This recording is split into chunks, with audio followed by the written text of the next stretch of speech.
As I read this poem, I invite you to use it as a meditation.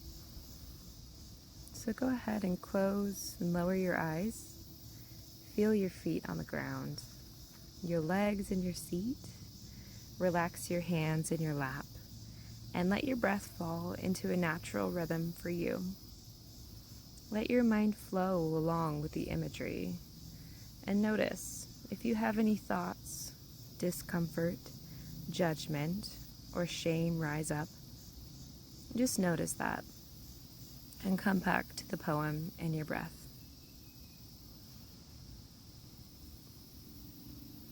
Sometimes my body doesn't feel like mine, or maybe I'm aware it's mine, but I wish it wasn't. Sometimes I am amazed at this body of mine. I am proud, I stand tall, I have conquered. Sometimes all that comes to mind is how I can change this flesh, shrink it, smooth it, hide the gray hairs, make them smooth and shiny, curly or fluffy, prettier, more like her. Sometimes my body aches, it fails. The strength I once had is gone. Am I useless? Sometimes my body is a great breast that flows goodness to all. Giving and flowing, so useful, so strong, until suddenly it's empty. I am empty, with nothing more to give. Sometimes when I walk in the forest, I become transfixed by the tallest and strongest and the most life-giving. The trees grow the farthest toward heaven.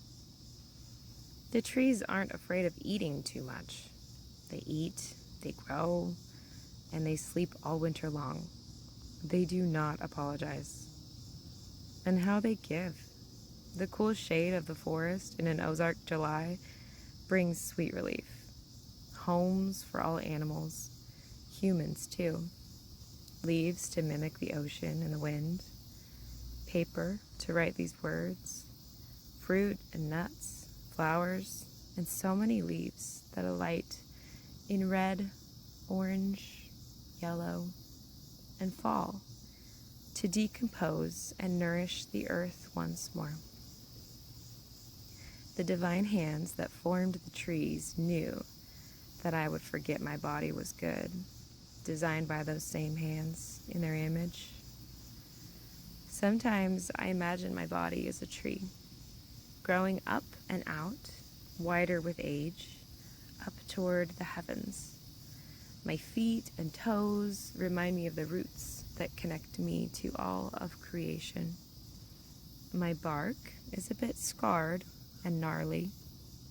As I soak in sunlight and sugars, I am fed, I am nourished. No longer am I left hungry, empty, a shell of who I could be. No longer a sponge so dry I repel life-giving water. I can move with the wind and not snap. My center is dense and full of life. I know when to sleep and exactly when to explode into life. I know by instinct when to let leaves fall and let things go. My roots deepen, connecting with my sisters underground. We hold each other in the dark. I am a tree. Watch me deepen, deepening. Standing in this knowing, I remember what I knew, fresh and new, brand new to this world. The veil so close and thin. Finally, I thought, a body of my very own, just like them. I finally have a body. Hallelujah.